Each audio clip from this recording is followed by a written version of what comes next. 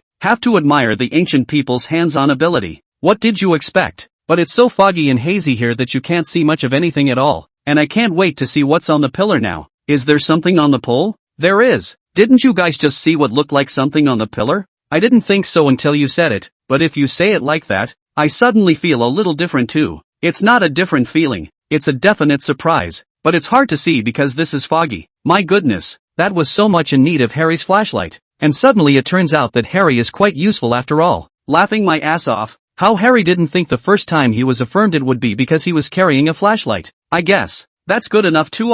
It's better to have certainty than no certainty at all. That's it, at least it's affirmed. People were curious about this on the air, and it was clearly midnight, but everyone's doziness seemed to have all been chased away at once, and it was Harry and Daniel who each held a flashlight and walked over to Zhang Majin's side, directly aiming their flashlights at the stone pillars in front of the altar in front of them. The moment the light shone on, the people at the scene and the people in the live broadcasting room as well as those professor-level figures in the observation mission all sucked in a breath of cold air. Shocker! Full of shock! Because the scene in front of them was unbelievable to everyone and felt like an eye-opening kind of surprise. It's a sign of the wisdom of our forefathers and their mastery of carving. Just looking at this sculpture you can feel the sweat of all that hard work and wisdom. Just the moment the light shone on it, a black sculpture appeared on top of the icicle. The sculpture is very large looking and quite intimidating. Moment the camera turned to him, it was as if the sculpture came back to life, penetrating the heart and astonishing all who saw it. Several people in the live broadcast room couldn't help but cover their hearts with their hands after seeing this scene, because everyone's hearts thumped incredibly when they touched that black sculpture.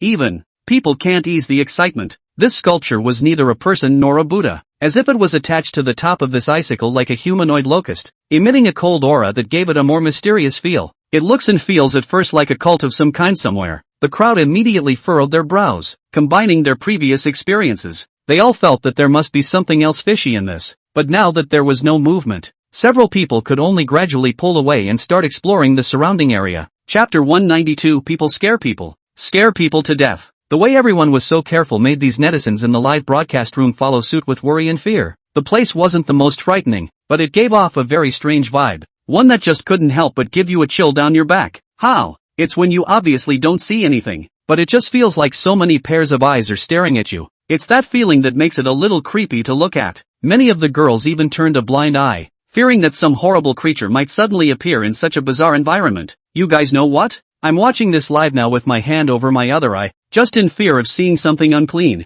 My God, we're both really in the same boat. I'm scared to death right now as well, combining my previous experiences. This place is definitely not that simple. I also feel that this place is definitely not as simple as we think. The calmer it is, the more likely it is to be secretly raging. It might just scare us to death at some point. Ha ha. I have to say that you girls just have complicated thoughts inside your heads, but that's the kind of adventure they're watching live. Isn't that the kind of tension and excitement they want? What if you turn a blind eye and miss the excitement? In case, again, the names of some creatures that can only be heard inside the book appear here. Don't you really want to see for yourselves? Yes, I just wanted to learn about the amazing things that happen when you explore ancient tombs like this, but this program really did not let me disappointed. I saw the corpse turtle, and the corpse incense magic yam, and before what I cannot name some of the creatures, although it is really quite scary, but give people the experience is also the first time in life. Yes, I'm not a very bold person, but I like the surprise. Yes, novelty will always bring a feeling of surprise and will make us realize that there is surprisingly so much more to nature. So many novelties of creatures we don't know, and I have a feeling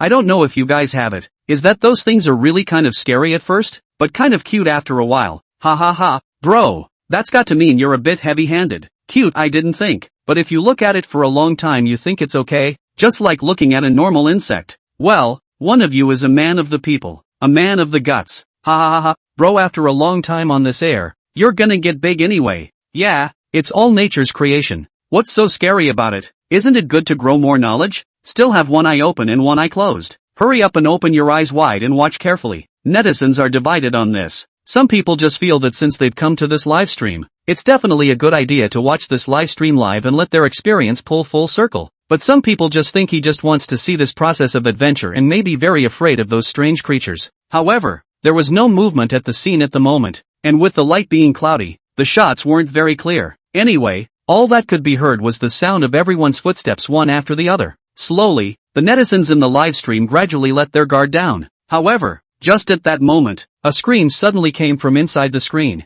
Ah, fogweed. What the hell? Boris's voice was filled with horror within it. At that time, everyone was fully engaged in observing their surroundings, and Boris's sudden cry directly startled everyone along with him. Even a warrior like Andre followed suit and shrank his shoulders fiercely in fear. Bai Feifei also couldn't help but frown before gently patting her chest, because in this environment, people can be really scary. But in the way of Boris being a big goose country and being cranky himself, everyone was scared, but they didn't look for trouble with each other, just secretly digesting his horror. But only Andre, who was a teammate, will not indulge Boris so much. As stated before, Andre is a Vyuxtist. That bang just now had scared him, so Andre was still harboring a fire in his heart. No sooner had the others reacted than Andre walked aggressively over to Boris. At that time, Boris himself was also taken a step down, and after shouting that sentence he froze in place with his hands clenched in fists at a loss for words, and the whole person was frozen as if he were a wooden chicken. As a result, in the next second, Andre grabbed Boris by the collar in a flash and lifted the man straight up.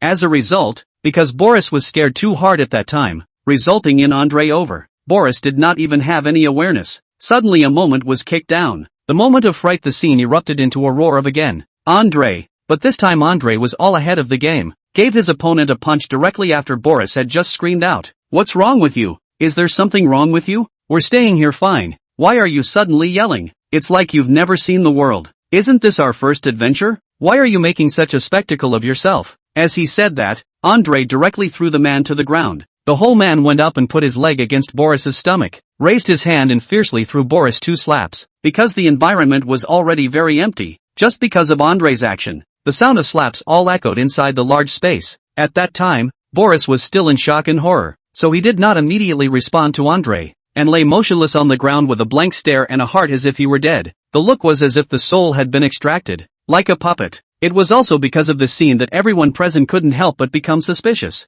Although Boris is not as impulsive as Andre, but the courage is not small, and the character has always been calm. Never like today with a seizure like this, and now you're scared like this? Adhering to the law that when things go wrong, there must be a demon. Everyone suddenly realized that Boris must have seen something strange, or else he couldn't be in the current state. Bai Feifei exchanged a glance with Zhang Machuan before stepping forward in time to stop Andre's next move. Zhang Machuan grabbed Andre's wrist as soon as he could, causing Andre's just raised arm to never descend. The fact that his strength could not withstand Zhang Machuan made Andre's entire body furious. Chapter 193, A Young Girl's Heart Punctured. However, Andre, a character who had never been one to concede defeat, couldn't help but clench his back teeth when he didn't directly break over Zhang Machuan with the first blow. Darkly, he used his strength, ready to continue to burst forth with his power again. Anyone with eyes could see that Andre was now using his floodgates. However, sometimes it's not the effort that changes anything. After some effort, the sweat on Andre's face came out, and the result was that he still wasn't able to shake Zhang Machuan by half a point.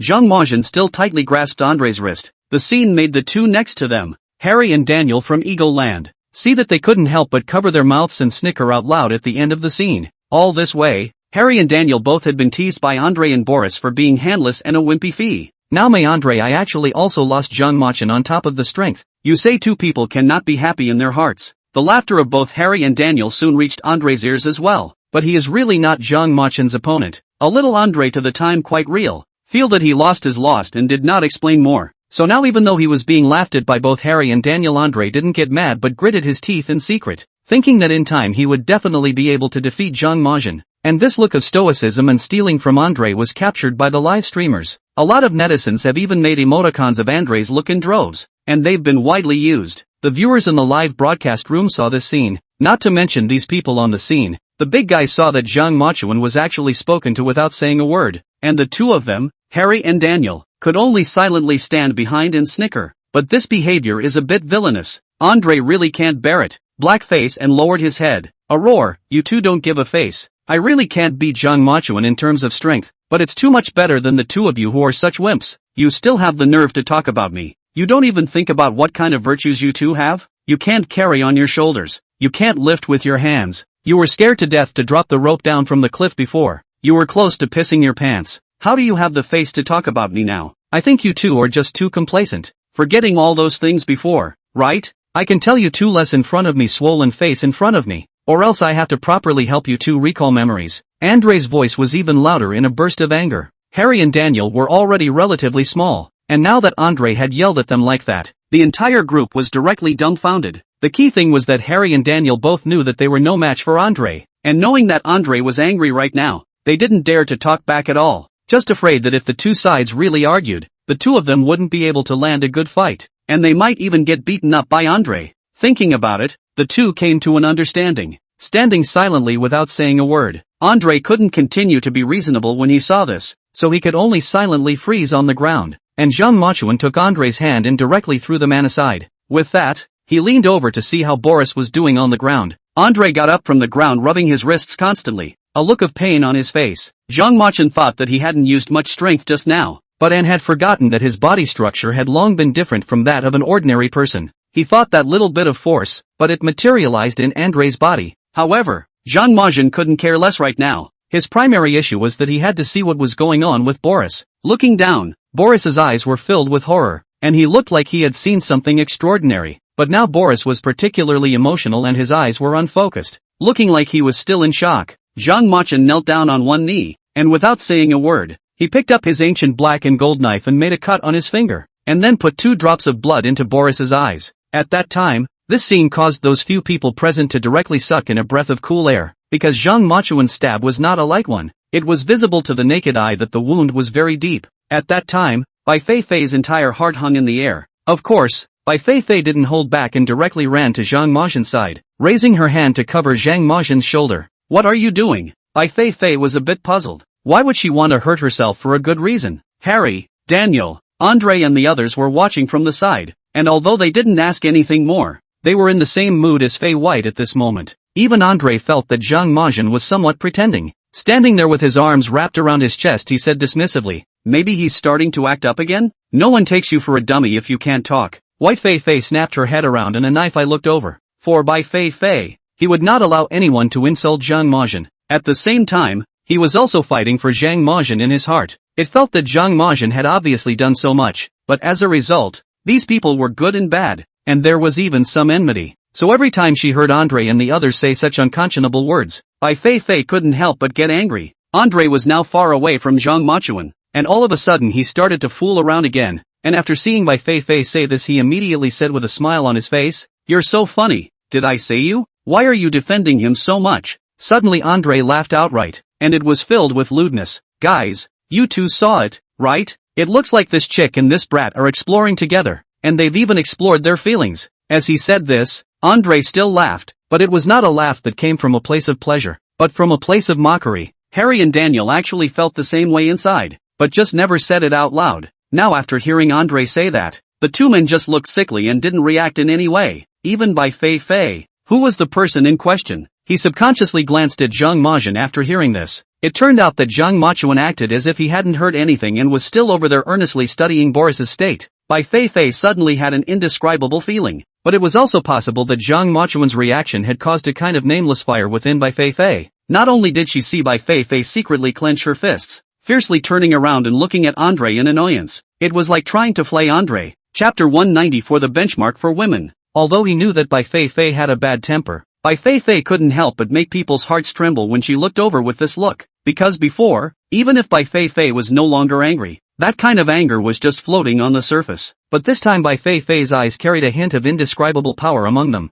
Even a big shot like Andrei couldn't help but shiver after coming into contact with this look in Bai Feifei's eyes, because that look of death is really quite hair-raising. since Bai Feifei had been staring at Andre. It made Andre become extremely uncomfortable as well, and this was the first time that Andre had lost out on top of an argument. The two men around them, Harry and Daniel, couldn't hold the grin on their faces. Ever since the opening of the Henteing Heavenly Palace, an adventure mission, Andre and Boris had treated Harry and Daniel of the Eagle Sauce Nation with a hostile attitude, and when it came to the mission, Andre was more than relentless in his efforts to one-up Harry and Daniel. Basically take a few steps and Andre will mock Harry for the crap they are. Harry and Daniel had been furious for a long time, but there was a clear realization that Andre's character was that of a reckless man, and were worried that if they did get into an argument, they wouldn't be able to beat each other. So despite being criticized quite a bit along the way, both Harry and Daniel hadn't been able to tear themselves away from Andre. But now, seeing that Andre and Boris had become so timid under the pressure of Zhang Machen and Bai Feifei that they didn't even dare to utter a word,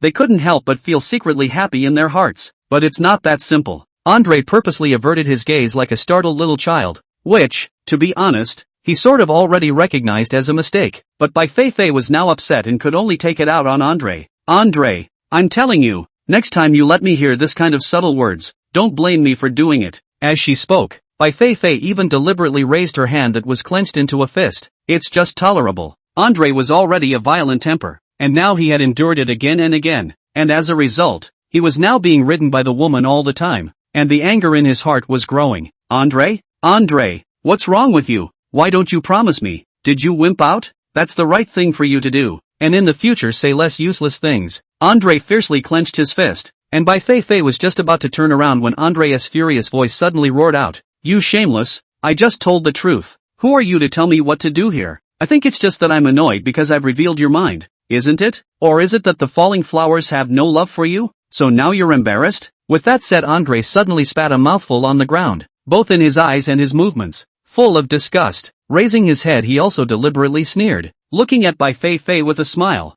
"I'll tell you the truth. All along it's just that we don't say anything. What kind of mind do you have? We see it clearly. Zhang Machen is handsome and capable. It's strange that you won't be moved by his side, right? I'm not talking nonsense. I think the viewers of the live broadcasting room are probably also clear. Clear, clear, clear, clear, clear, clear, clear, clear, clear, clear, clear, clear." Speaking here, Andre laughed again and said extremely disdainfully, "Seriously, liking someone isn't something to be ashamed of. If you like it, you should just say it outright. Why hide it? We're all adults, not little cuties. You can hide it from yourself. Can you hide it from anyone else?" While it's true that this does have that factual basis, it's just that it's a bit awkward now that Andre is saying it so blatantly. For this behavior of Andre, it also caused a wave of revulsion from his friends in the live audience. I really can't stand it. If I had someone like that around me, I would really curse him to death. Yes, although I'm also very much knocking Zhang Machuan CP with Bai Feifei right now, but can't some words be kept in the heart? He had to poke at it in front of so many people.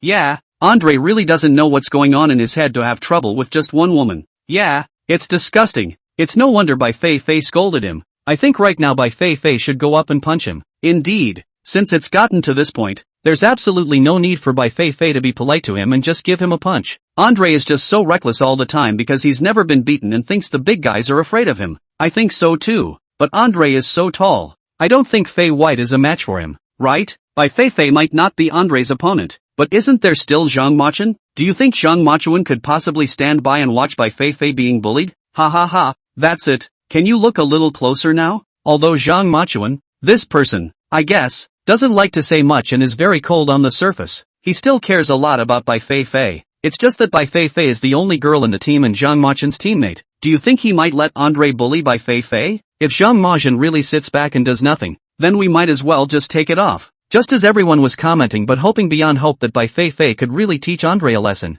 a fierce roar was suddenly heard from inside the screen. When everyone raised their eyes, although they were shocked by the scene in front of them, their eyes quickly surfaced with delight. Some people even jumped right up in excitement. Great joy. My goodness, this is too handsome for Bai Feifei. I now declare Fei White to be the standard bearer for our women. Bravo, bravo. This scene was really good to watch. Really admire Bai Feifei too much. Bai Feifei is the idol of us women. I really hope I can live like this in the future. That's what one must live as. Yeah, it has to be lived as such. Why should we condemn ourselves because of others? That's right, put your feelings first at all times. I'd like to see how Andre is going to react now. It turned out that just when the matter of White Feifei could not bear it, with the most rapid speed ran to Andre, went up and strangled Andre's neck. and finally came directly to an over-the-shoulder drop. It was a bang at the time, which is why it caught the attention of the live audience. One can't tell you how much pain everyone felt when they saw Andre get hit hard on the ground. Chapter 195, A Moment of Fear. It was an exceptionally nice over-the-shoulder drop, crisp and clean, without the slightest bit of stalling. The most crucial thing was that everyone hadn't expected such a big difference in size between Bai Feifei and Andre, and Bai Feifei, being so tiny, was able to easily wrestle Andre over. The scene was watched by the audience and friends who clapped their hands straight away. I throw. Fei White is too good. Fei White is too good. Bai Feifei deserves to be from the Special Forces, although she's not as big as Andre, but this movement is not the least bit inferior. Yes, who is Bai Feifei? He's a female Special Forces soldier, and although Andre has a big body, he can only be said to be empty of brute strength. I really laughed my ass off. Did you guys see Andre's unbelievable as well as horrified eyes when Fei White grabbed Andre's arm? See, I was dying of laughter, darkly in love with that look again, as if surprised, and as if afraid. Conversion cannot even come. It's probably because they didn't think that Bai Feifei would dare to actually make a move. Really, don't think about how excessive you've done. If Bai Feifei never does it again, I can't even watch anymore. I'll rush in and do it. This is a beautiful move by Fei White. I've refreshed my impression of Fei White again. It was when everyone was discussing in a glowing manner that another panicked cry suddenly came from inside the screen. Being able to hear the yelp was Boris's voice going on for quite some time. The camera panned, which was directed at Boris. Boris was originally lying motionless on the ground, but as a result, he now looked like he had gone crazy. His eyes still had no focus, but his hands and feet began to bounce continuously. It's as if he's surrounded by evil spirits and he's trying to get rid of them. That look is pretty hair-raising, but this look is what directly caused the speculation of the friends of the audience in the live broadcast. No, what's going on here? I just watched the two of them, Fei White and Andre, arguing and fighting, and directly forgot about Boris. Boris thought to himself that he's not important. You guys just watch Andre. It's not a question of whether it's important or not. What's wrong with him now? Is he possessed? It's just so curious. What exactly did he just see? How could he be scared like that? Yeah, why don't you start revealing the mystery for us? My heart is like a white claw scratching my liver. That's not true, and past experience tells me there is definitely something wrong with Boris's behavior. There must be something wrong. It's obvious there's something wrong. It's fine. Zhang Machuan will soon reveal the mystery for us. What if it doesn't? Don't talk nonsense. I have confidence in Zhang Machuan. Everyone guessed around inside the live broadcast, but still didn't come up with a guess. And the scene was the same as the live broadcast. Everyone had a skeptical look on their faces as well after seeing Violence in this state. Fei White turned to look at Violence, who was lying on the ground, and stared viciously at Andre after realizing that something was wrong. Bai Feifei pretended to be relaxed and clapped her hands, directly saying, All right, you should thank your teammates, otherwise I would have continued to beat you up by now. As she spoke, Bai Feifei waved her fist again and continued, But I can tell you, the next time you let me hear those useless words, you should know what kind of consequences. It was just that if the security force had just been in a prepared situation, Fei White should not have been Andre's opponent. Or maybe the two can fight to a draw. He was now Andre was actually thrown to the ground over his shoulder by a woman, and his whole face was flying and burning and he felt faceless. So now no matter what Bai Feifei said, he felt embarrassed to talk back and could only lower his head and silently accept it all. And at this moment, all of Harry and Daniel from the Eagle Sauce Nation followed Zhang Machuan's lead and walked to Boris's position next to him. The two of them, Harry and Daniel, were still in that cautious manner, standing right beside Zhang Machuan. What do you think this is about for him? Is he in some kind of shock? Or is there something here that specializes in attacking people? Yeah, I think Boris is in some kind of shock by the looks of him. Harry and Daniel both asked in whispers, and caution was revealed in their eyes as well. It wasn't that the two of them were afraid of anything, it was just that the two of them had always been this way and should be used to it. Zhang Machuan did not say anything, but just crouched down in a single motion, then began to take both of Boris's two hands that were flying around haphazardly with both hands quickly and accurately. After controlling Boris, Zhang Machuan used his other hand and propped open Boris's eyelids. It was at this time that it was noticed that there was a hint of indistinctness among Boris's eyes, and that they looked as if they were covered with a white mist. Others might not be able to see it truly, but Zhang Machuan saw that Boris's eyes were filled with panic amongst them, and there was a picture after picture that kept flashing by. Bai Feifei looked at Zhang Machuan's delay in speaking and followed suit, following Zhang Machuan's example and squatting on the ground to scrutinize Boris's condition. But Fei White's experience is that Boris must be crazy and have no other ideas. After looking at it for half a day, she couldn't come to any conclusion, and in the end, she could only turn to Zhang Machuan. How's it going? What's going on with him here? Bai Feifei turned her head slightly to look at Zhang Majian's side face. For a moment Bai Feifei was still in a bit of a trance. What Andre had just said flashed inside his head. Others might not know, but Bai Feifei herself knew it in her heart. He himself had long ago already developed a strange feeling towards Zhang Majian without realizing it. But Zhang Majian had never taken a stance on this, so it wasn't good for Bai Feifei to make her feelings known. But when she looked at Zhang Majian so suddenly, her heart started to move slightly again. Zhang Majian didn't turn around, completely unaware of the deep emotion in Bai Feifei's eyes. Zhang Majian was still inspecting Boris's condition and said so naturally. Looking at him like this, he should have seen something while we weren't paying attention that had a huge impact and shock on him. The image should have been etched into Boris's mind, so he's now playing a movie over and over in his head recalling what just happened, and that's what's making him panic. After hearing this explanation from Zhang Majian, then it dawned on everyone. Harry and Daniel from the Eagle Sauce country nodded their heads in unison, after which they were even more frightened.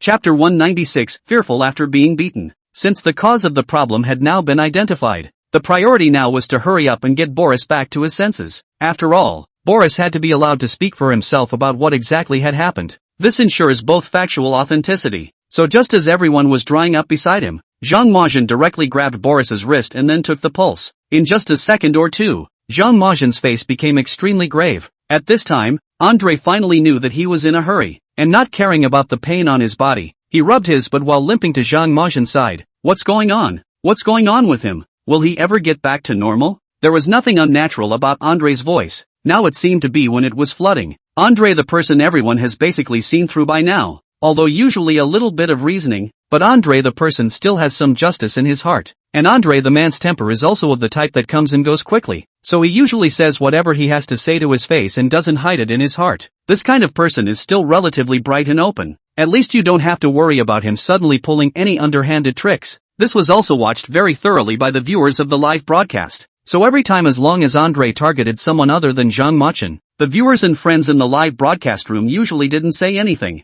I'm literally going to die laughing at this Andre guy. Tell me how on earth he managed to come and go as he pleased without taking what happened before to heart in the slightest? That's just the way he is. He doesn't care about whatever you say about him. That's right, Andre the man's character is kind of straightforward and of that true nature. I still say that a character like Andre is better than those two ghostly Eagle Sauce country Harrys and Daniels next to him. Makes sense. Harry and Daniel from Eagle Jam Nation aren't the ones who would say anything, but I can see through both of their ghostly heads. Harry and Daniel are the complete opposite of Andre. They both don't talk much, but they have a lot of tricks in their stomachs. That's right, Eagle Sauce Nation is good. You and his daughter are two people who are not only good at speculation, but also want to make money out of empty gloves. The most crucial thing is that they are more delicate and sensitive in their minds, and they only think about themselves in everything they do. And this kind of person is very scary. Yeah, if something really goes wrong or if there are any difficulties, the two of them, Andre and Boris, might work together to help Zhang Majian, but Daniel and Harry definitely won't. You're kind of spot on with that description.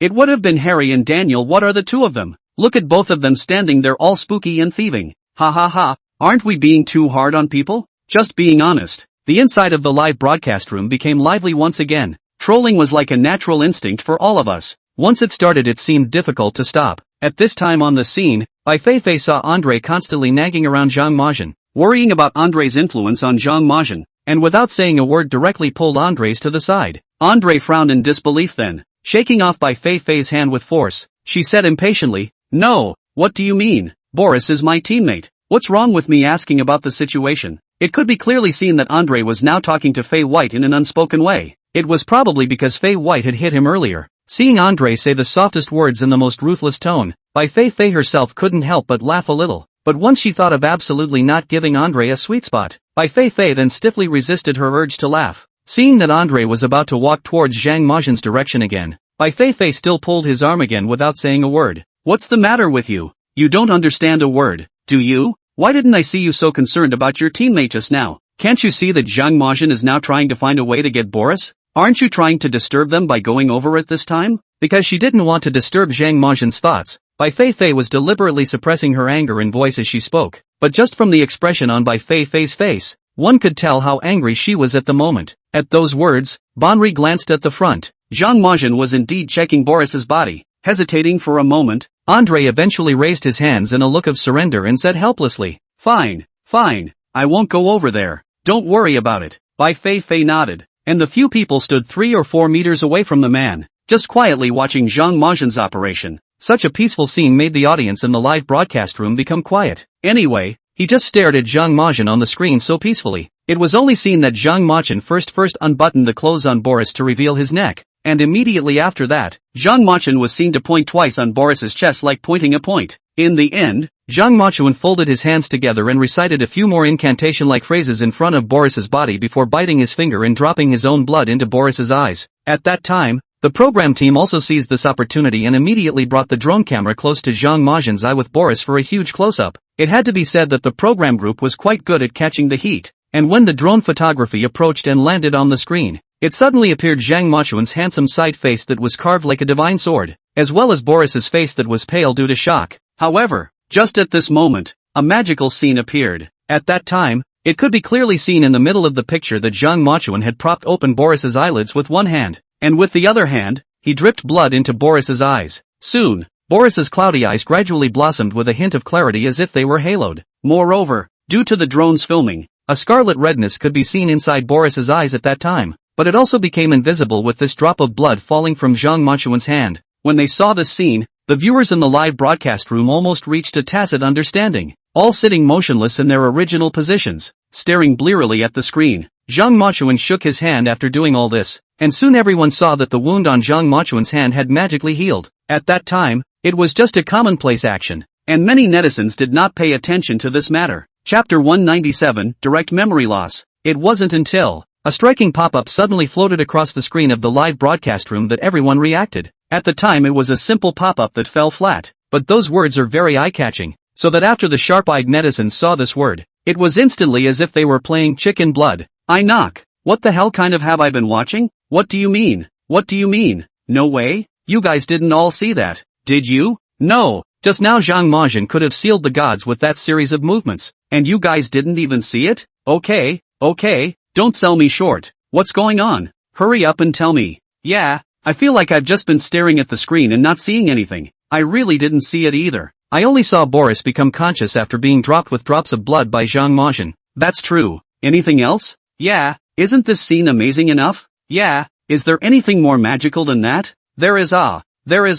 You guys really, I'm convinced. At that time, after Zhang Majin dripped the blood on his hand, did he shake his hand? The pop-up quickly elicited comments, one after another. In agreement. Didn't you guys see that Zhang Majin flicked his hand and then his wounds directly healed? Really? Are you sure you saw the wound on Zhang Majin's hand heal? Nonsense. Can I lie to you guys about this kind of thing? I was also shocked when I saw that scene at that time, because at the beginning I did see that Zhang Majin's hand had been bitten through with a cut, and it was constantly dripping blood, but after he shook his hand off, that wound directly healed and then became brand new skin. Oh my goodness. I really didn't see that one coming. I'm furious. My, there's actually such a thing. I saw it too, and I'm not recording the screen yet, so I'll post it on the internet when I get there, and you'll all get to see it. There can be. Geez, man, hurry up and send it out. I can't wait to see it now. First wait a while. First look at this side of the situation. Cannot leave behind the live broadcast not to see it? This critical moment. It makes sense. Let's see what else moves next. After all, this is a critical time. If we walk away, we'll regret it later. Yes, hurry up and take a look. But I still can't figure out what kind of immortal Zhang Majin is. Can all wounds heal automatically? Did he get a devil fruit in the middle of his quest? Luffy. Ha. Perfect linkage. Moreover, it was the scene Zhang Majin had no idea that he had just revealed his overwhelming talent with a small action. And at this time, a sudden sound came from Boris, who had been lying on the ground. Where am I? What's happening? Why are you all looking at me like that? Boris's voice was full of doubt, and it looked like he had forgotten all about what had happened before. Bai Feifei frowned and didn't say anything more. After all, as long as it happened here, Bai Feifei felt that anything was possible. Instead, Andre was the first to rush at Boris, and he dropped to both knees and held Boris's shoulders directly down, like a growl. What's wrong with you? Are you losing your memory? I'm asking you, what the hell did you just see? Why did you turn into that? Andre's voice was loud, like a father scolding his son. Boris, however, shook himself a little in resistance throughout in the face of such excitement on Andre's part. The look at Boris was even more puzzling, but unsettling. What are you talking about? What happened? I didn't see anything. Wasn't I with you guys the whole time? Boris was full of doubt, staring so earnestly at the men in front of him, Especially with Boris's inquisitive eyes, it was as if he was eager to find out the truth. So after everyone present saw Boris like this, the one who was shocked wasn't just Andre alone. Even Harry, Daniel, Bai Feifei and the few of them beside him couldn't help but instantly furrow their brows in puzzlement. It could be clearly seen that this current appearance of Boris was not at all like pretending, so it was very likely that Boris had really lost his memory. But just how much of a stress disorder is it because of the experience that causes a person to simply lose their memory? The more this happened, the more curious everyone felt about what Boris had just seen. Andre still didn't give up at all in this situation and continued to press Boris's shoulders with both hands, shaking them hard. The expression on his face became very agitated, and he just looked at Boris so unkemptly and said, "What the hell is the matter with you? You mustn't frighten me." Yet at this time Boris suddenly rubbed his head with his hand and then stood up directly from the ground. Everyone didn't dare to disturb Boris and just watched Boris walk around in this dungeon. I just remember I was just obviously following you guys and then watching everything that was going on here. But Andre just looked at Boris with bated breath, thinking that for once he would finally be able to hear what was going on. Who knew that Boris simply shook his head at the most crucial moment? Never mind. Can't even think about it, shouldn't have happened, right? This time Fei White was utterly certain that Boris was just straight up amnesiac. It was also established that what had just happened must have hit Boris very hard to cause him to be so resistant to that memory now. Bai Feifei walked to Zhang Mazhen's side and gently touched Zhang Mazhen's back with her arm. Zhang Mazhen turned his head to look at Bai Feifei suspiciously. Bai Feifei was timid and directly glanced at Boris in front with his eyes. Now Zhang Mazhen sort of understood what Bai Feifei meant. Turning his head to look at the others seemed to be just as curious about Boris as Fei White. What's the point of staring at him? Instead of staring at Boris, why don't you take the time to take a good look at what's wrong with this dungeon? Zhang Mazhen finished without even looking at Boris and once again walked around this altar. Others might not remember it, but Zhang Mazhen knew it clearly. He took one step up the path Boris had just traveled, and then came right up to where Boris had just had his scare. There was nothing different about this place, except that there was a lapis lazuli pillar. Without any consolation, Zhang Mazhen directly bent down and lowered his head towards the hole and looked in. Chapter 198. Do you want to repeat the same mistake? Boris lost his memory, but it does not mean that the other people present also followed the memory loss. Everyone, but remember clearly, the Boris in the beginning was the one who would become that way later because he had glanced towards that hole, and now Zhang Mazhen was repeating Boris's previous actions. Frightened, Bai Feifei, who was standing next to her, was instantly anxious, and just as Zhang Mazhen lowered his head, Bai Feifei instantly rushed up and was right in front of Zhang Mazhen, blocking Zhang Mazhen's line of sight. Zhang Mazhen had a flash of darkness in front of his eyes, and he couldn't help but raise his head, just to see Bai Feifei standing in front of him with her chest puffed out in anger. That look is kinda funny. However, Zhang Mazhen was still very puzzled, and I could only frown at Bai Feifei in front of me. After seeing Zhang Mazhen ask this, Bai Feifei instantly became weak, and her face, which had just been determined, suddenly wrinkled up in bitterness before grabbing Zhang Mazhen's arm with both hands. I think you're really crazy. Can't you be more careful? Can't you see that Boris just got all demented because he looked inside? And you see Boris now like this seems to have lost his memory. That means there must be some evil spirits in here. Just in case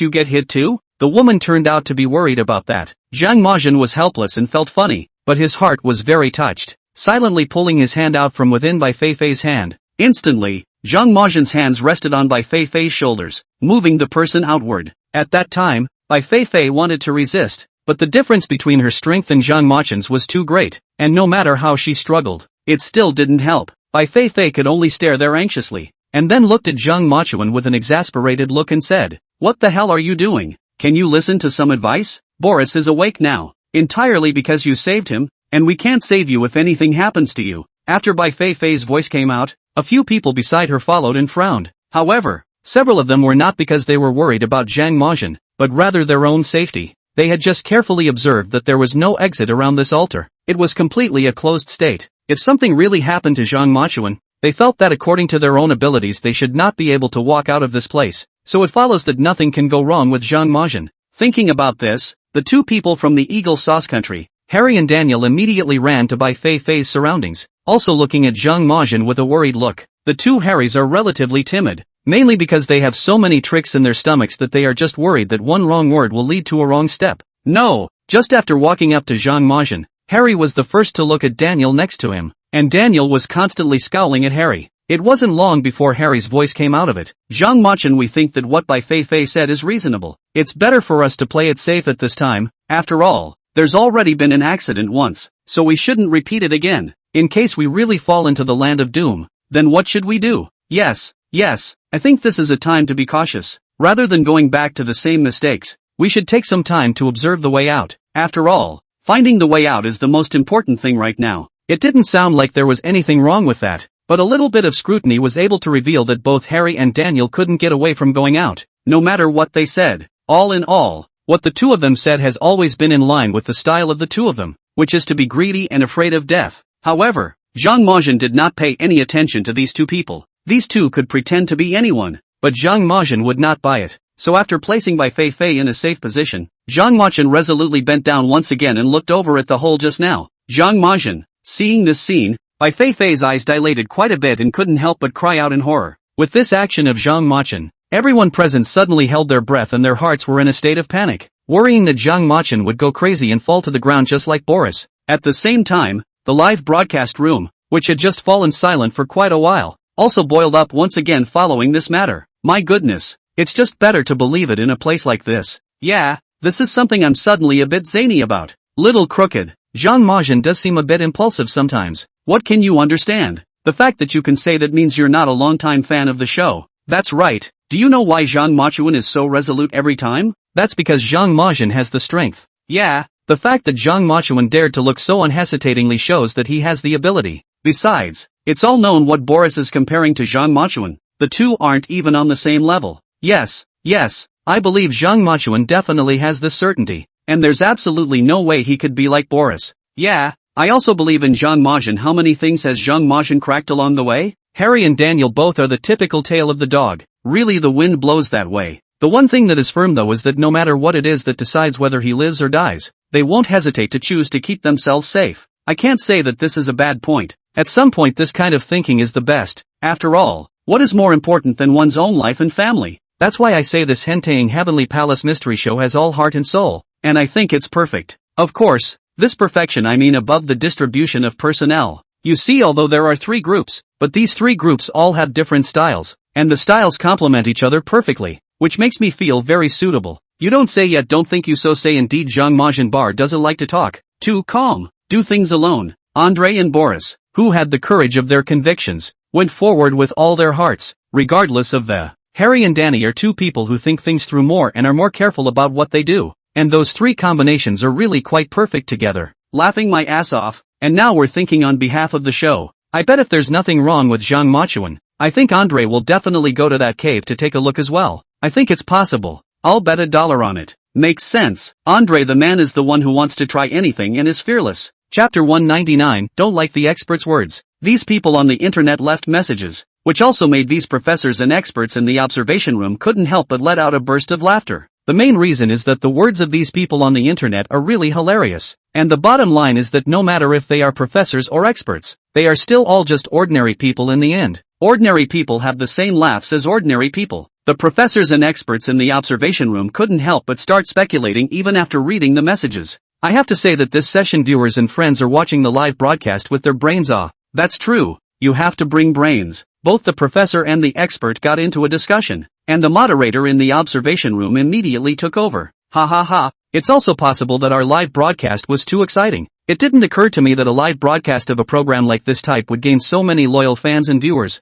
For that matter, I wonder if the experts and professors, the 2 of you, had anticipated this situation before the program started? The host's question was a little bit naughty, so when the host's words had just fallen, it could be noticed that several other guests in the observation room immediately turned their heads to look at the professor and the expert. For these guests in the observation room, they are inexperienced in exploring mysteries in ancient tombs, and the reason why they appear in the observation room is to play a leading role in setting the mood. After all, no matter what, this is ultimately a variety type of program. When the camera cuts back to the studio, if the atmosphere is very stagnant, then it will surely also give viewers and friends a bad impression. But the good thing is that the guest is also in a very humorous mood for this please situation. This is not, the host of this topic has just thrown out. They immediately so thievishly look at the professor and the expert. That blearily look is obviously playing the live broadcast of the audience friends. Professor, you have been studying the discipline of archaeology inside the university. So speaking from your experience, what kind of place do you think this is? What might be hidden inside that hole of his? Yes, Professor, you're in the archaeology discipline.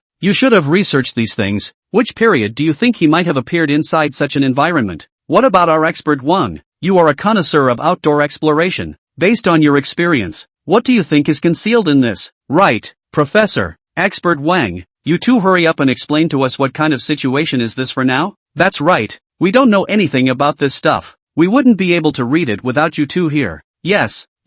In fact, we are now also very curious to know what exactly is inside that hole that might appear. So we are still hoping that you two, Professor and Expert Wang, will be able to give us a prediction. Seeing that these guys were so good at things, the host was secretly relieved, because it was this kind of program effect that was wanted. But the host is also will come to things. See, a few guests have said so, immediately also still grinning. Grinning followed, yes, that is, Wang Expert, you two in this area is an authority. We are laymen, so cannot give the audience a prediction it? Or do we want to come along with that, fellow viewers, and make a bet? Let's see if Andre among our team will go up to check it out, just like Zhang Machin. The betting thing has always been one of the gimmicks most capable of inspiring a fierce struggle. As expected, the professor's eyes lit up with the two of us experts after they heard about the betting thing. Expert Wang was even the first to knock on the table and said excitedly, yes, we can come together to make this bet. These are a couple of guys that I've kind of been watching since the beginning of the show, and I kind of know these guys pretty well. After listening to the words of Expert Wang, the professor also nodded his head beside him and said,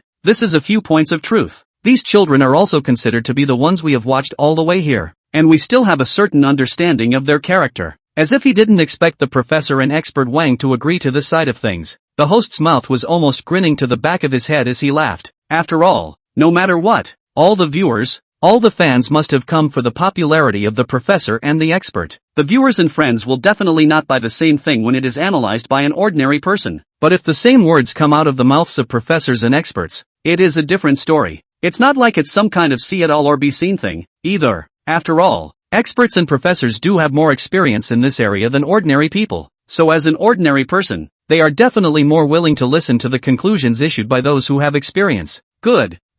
Since both of you, the professor and the expert, have already said so, then why don't you let us listen to both of your analyses, and see if this Andre is still as courageous this time as he was before, or if he has become more mature and reserved again because of the experiences he has gone through these past few times. The host said and laughed at the same time, and then all of them gathered their gazes on the professor and the expert. Our expert Wang immediately cleared his throat, and then looked again at the big screen inside the live broadcast hall, when the screen above was continuing to broadcast some of the scene at this moment. But this situation is now invisible to the viewers, because the live broadcast is now cut to an image of the observation room on top of the screen. So what the viewers and friends of the live broadcast saw at that time was the professor and expert Wang staring intently at the big screen. But this scene could make the tens of thousands of viewers and friends of the live broadcast envious. Not what the hell is going on now? The program is so hot that it's now learning to get stuck again, isn't it? Yeah, I remember announcing that it had just started where there was a studio or something. Has been on the live broadcast of the situation.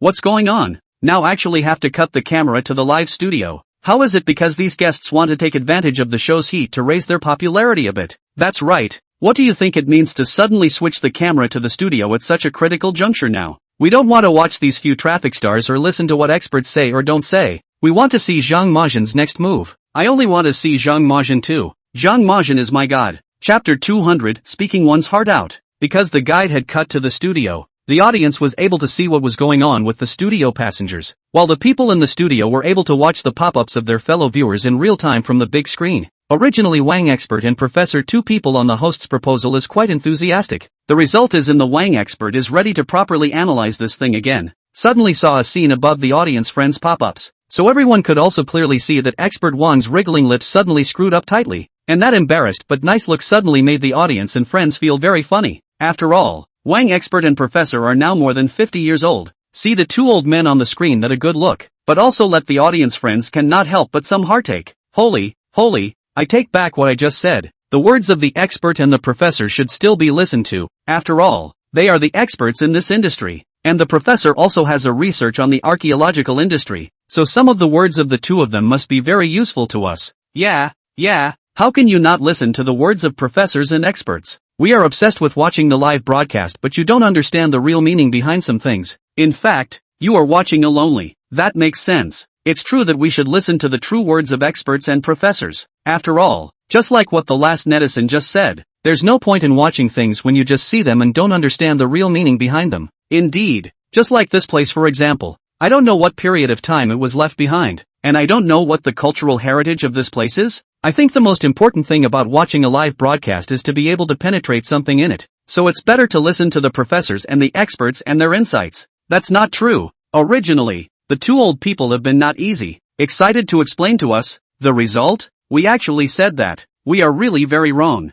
Indeed. I just saw expert Wang's squirming lips turn into a straight line all of a sudden, and I was a little heartbroken. Yeah, don't say we have to treat the elderly well, okay? Isn't this studio just to popularize science for us when people's professors and expert Wang come here? Yeah, can I ask the professor with expert Wang Zhangmachan what kind of position they are in right now? Didn't we say? The Cloudtop Heavenly Palace? Aren't you talking nonsense? Of course they know about the Cloudtop Heavenly Palace, but the Cloudtop Heavenly Palace is so big, and it seems that they haven't reached the location of the real Cloudtop Heavenly Palace, so there might still be a process to this. Makes sense. Then hurry up and ask the professor and the experts what kind of position Zhang Mazhen and the others are in right now. Yeah, I still remember that when I was live broadcasting before, Zhang Mazhen said that this is an altar-like place. You think about what altar means? So there must be a problem in this. When is it possible to alter? Why is there an altar here? And when the camera just panned over, did you guys see that even though it says it's an altar, there's no sacrificial tribute type stuff around it?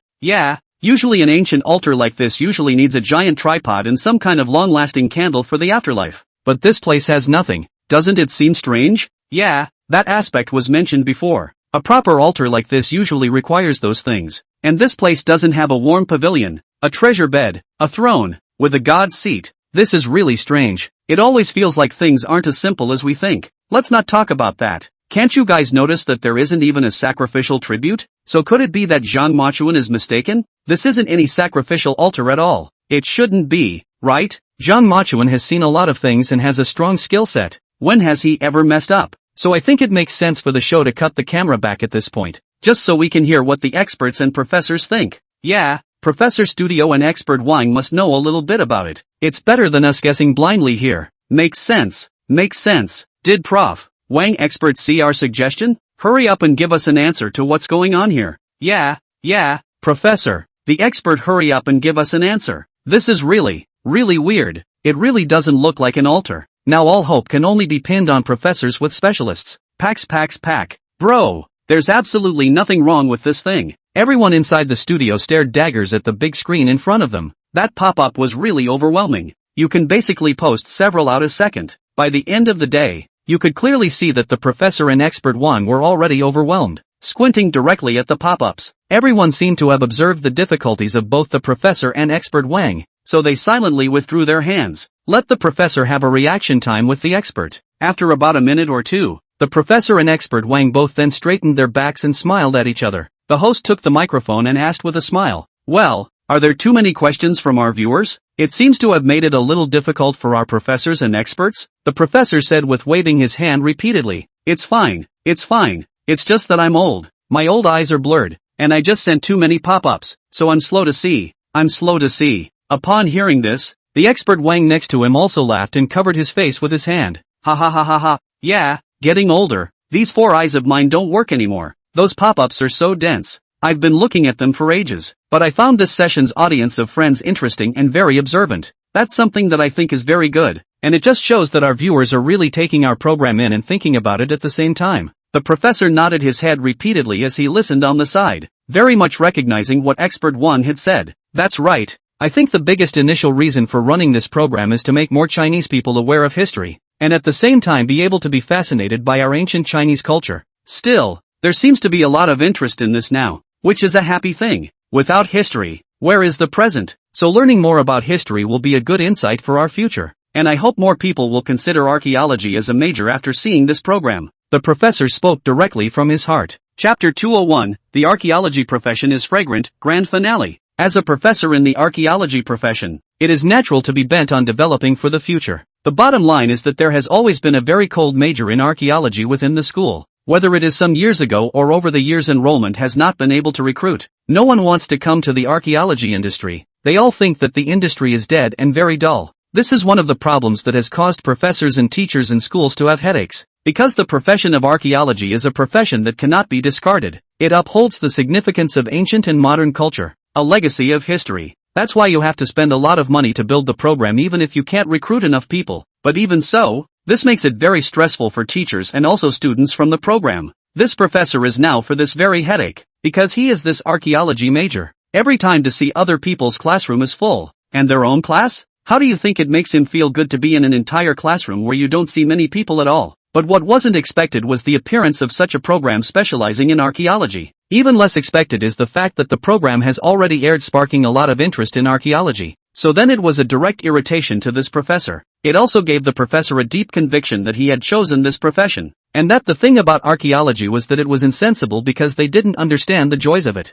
Now that everyone has seen what archaeology means in this context, it is only natural that they are still interested in archaeology as a profession. At the same time, the professor felt more than ever that this was a favorable opportunity. That's why I thought of taking advantage of the convenience of the program to enroll my own school. But after hearing this, not only did these people in the studio feel dumbfounded, these netizens in the live broadcast room viewers were also directly dumbfounded. The first thing that happened was that several other members of the studio along with a few of the Wang experts showed a look of disbelief. In the end, it was expert Wang who was the first to break the current awkwardness with his own laughter. I only saw expert Wang smiling like a Maitreya Buddha, and even held his eyes one by one before he stifled his laughter and said, "Professor, you are really worthy of being a professor of the school. At such a critical moment, you even thought about enrollment for the school. You can be considered to be doing your best." Saying that, expert Wang also applauded and continued to laugh. But really, the school can have a professor like you is also considered to have dug up a treasure. You say at such a moment, who can think of this problem? It must also be you. Expert Wang completely broke the awkwardness of the studio with his witty and humorous way of speaking. The host laughed along with several other members. The host is even directly holding the microphone directly laughed. Wang expert said, "It is great. Professor, you are a teacher. Do your duty is indeed a blessing for the school, but this one is really a great opportunity to promote the show. And I also feel very honored that our show will be able to expose more young people to the joys of archaeology as well as the real stories behind archaeology. To be able to let more people see the cultural heritage behind it through this program is considered a good thing for us in China. In order to call for more young children as well as students from various countries to participate in the archaeology program. Not bad for a moderator. With a crisp, wordy speech. The key thing is that the host's kind of speaking accent is just powerful, wordy, and extraordinarily powerful. It makes you feel very comfortable to listen to it, and it's just extra exciting. Meanwhile, the live streamers responded to this very enthusiastically. Yes, yes, yes, the professor has personally enrolled the students. Where is the reason not to say yes? I think it's a pretty good thing. I was in over my head before, so I ignored archaeology as a major. But now it seems like an archaeology major makes a lot of sense. Yes, it is. The archaeology profession is indeed very rewarding. Not only to bring more insight to the next generation, but also to give myself more insight. Yeah, the key I think is opening your eyes and understanding that the ancients, and some of the cultures that came before them were able to drive some sanity in themselves. Okay, but the archaeology major isn't something I can apply for just because I want to. The points for archaeology majors aren't low every year. Isn't that so? Professor, you're here calling for us to major in archaeology, but you should at least consider the score. Ha ha ha. Suddenly I realize what it means to suck. What do you mean? You just let you can't help the wall. It was supposed to be the archaeology major's score is higher than all other majors. And I heard that there are still physical examinations and whatnot. You think it's easy to get into the archaeology major?